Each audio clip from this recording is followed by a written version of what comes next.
Before the Big Bang, there was a planet by the name of Ta, a planet so advanced from any other that no words could do it justice. On that planet, a man by the name of Galen, through scientific research, came to the conclusion that the universe was coming to an end, as a last resort to save their universe, and sacrificed themselves in the process. Galen, along with others, took a ship and flew into the terminal point of the universe. However, the sentience of the universe told him that they both must die, and then combined itself with Galen to become a part of a new universe. And a time beyond time shall be born, a new universe, and into that universe there shall be one entity like no other, a living organism who possesses the matchless power and raging appetite of the galaxy. But he shall be more than a galaxy. He should be a galactic ravager.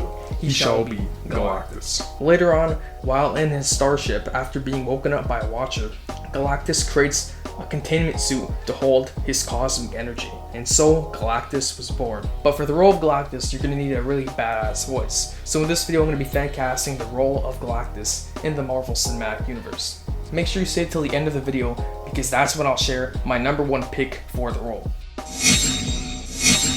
Galactus is a godlike being who has the ability to consume entire planets. This is why you need a very intimidating and powerful voice for the role. And if you want a very intimidating voice, Javier Bardem can definitely provide that. You need to call it. I can't call it for you. Well, it wouldn't be fair. I didn't put nothing up. Yes, you did. You've been putting it up your whole life. You just didn't know it. He has such a deep and empowering voice. In No Country for Old Men, he plays a character named Anton, who is a hired hitman. He acts in a way where he's speaking calmly, yet he's still very intimidating at the same time. He doesn't need to shout or be too loud. His deep voice with a bit of vocal fry is enough to be very, very intimidating. In No Country for Old Men, he's shown he can be really ruthless and cold, but at the same time, he's not loud. He's very calm, and that just adds to the performance. In the movie, he has no sympathy, no remorse. He's just very, very cold. And that attitude, mixed with his iconically deep voice, would make a great Galactus. Now, my next pick for the character is Bryan Cranston. Heisenberg. You're goddamn right. In Breaking Bad, he gave a very legendary and iconic performance as Walter White. Bryan Cranston can truly embody any character that he plays. He is so talented. Throughout his career, and especially in Breaking Bad, he has shown how convincing he can be in any character that he plays. In Breaking Bad, he starts out as a family man, and then he goes down a very dark path. And if it wasn't for Bryan Cranston, that character wouldn't be as iconic as it is. And in many scenes, he's acting like he'll just snap at any moment, and it's pretty unsettling to watch. And if you match that with his deep and grisly voice, I think he would be a perfect fit for Galactus. And one way to make him very intimidating is to give him a very menacing voice. And one actor that would do that perfectly is Willem Dafoe. Remember your little accident in the laboratory? Performance enhancers. Bingo. Me, your greatest creation. Willem Dafoe would be menacing, and he would be great for a more sinister take on the character. Willem Dafoe played Norman Osborn, aka the Green Goblin, in the Spider-Man Raimi trilogy. One of the reasons why Norman Osborn was so intriguing and interesting in those movies was because of Willem Dafoe's voice. His cold, menacing, and slightly cartoonish voice. The role really proved how great Willem Dafoe is at playing villains. And he was also in The Lighthouse. Now that role was also menacing, but it was more weird and it was just kind of, I'd say more gritty. But he still did a great job and it was a very entertaining performance. Willem's chilling voice and his ability to play dark roles would make for a great Galactus. Now my next pick for Galactus is another actor from Breaking Bad, and that is Giancarlo Esposito. He simply bears up, and he does it. Because he's a man. He portrayed Gus Fring in Breaking Bad, a drug kingpin, and he's also Moff Gideon in The Mandalorian.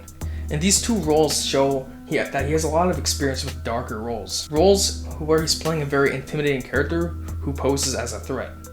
This dark energy he can portray would help make an awesome Galactus.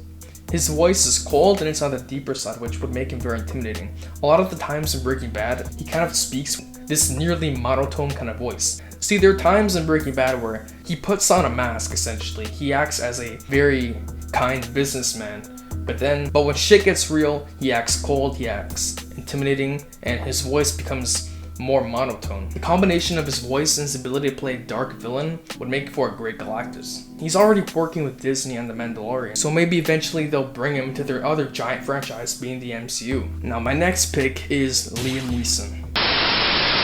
But what I do have are a very particular set of skills. Skills I've acquired over a very long career.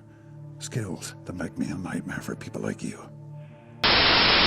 Liam Neeson is a Hollywood legend at this point, his most iconic role being Bryan in the Taken franchise. One reason why Liam Neeson is so iconic is because of his voice. He can be quiet and intimidating at the same time, similar to Javier Bardem. He has a very deep voice with vocal fry, and it makes it very intimidating and would be a great fit for Galactus. A lot of his roles wouldn't be as badass if it wasn't for his awesome voice. The sense of determination that he has in his voice while saying a lot of his lines would be a great fit for Galactus, as Galactus is a being in a high position of power.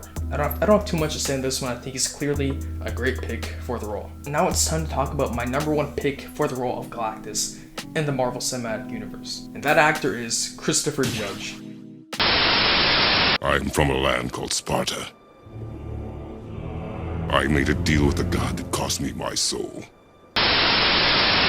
His most iconic role being Kratos in God of War. For a role like Kratos, someone who's a literal god, you need an actor who can act very intimidating and can act as a warrior. Christopher was able to do that tremendously. Along with God of War winning the Game of the Year award at the 2018 Game Awards, Christopher was nominated for Best Performance, which is definitely a really well-deserved nomination. He brings the godlike presence. Obviously playing a literal god, Kratos, he would bring that presence, that very strong and intimidating presence, to Galactus. And I think it's just a perfect fit. The role of Kratos in God of War for the PS4 is just seriously iconic. Kratos is a warrior, he's a literal god, and he's such a badass, and Christopher Judge was able to embody him perfectly. Nobody on this list has a more badass voice than Christopher Judge. There's no doubt in my mind that Christopher Judge would be the greatest pick for Galactus imaginable in the Marvel Cinematic Universe. So it might be a while until we actually see Galactus appear in the MCU. It might be 6 or 7 or 8 or 9 years. I don't know. You don't want to bring him in too soon, obviously, because we just had Thanos. And Avengers Endgame was absolutely massive when it comes to scale, so you don't want to bring in a character like Galactus too soon. Have the dust settle after Endgame, wait a number of years, and then you can tease Galactus. You could have a Galactus Easter egg, and then eventually you can bring in Galactus. So those are all of the actors I think would do a great job at portraying Galactus in the Marvel Cinematic Universe. If you liked the video and you want to see me fancast more Marvel characters in the future, make sure to drop a like, subscribe to the channel, and turn notifications on, and I'll see you in the next one.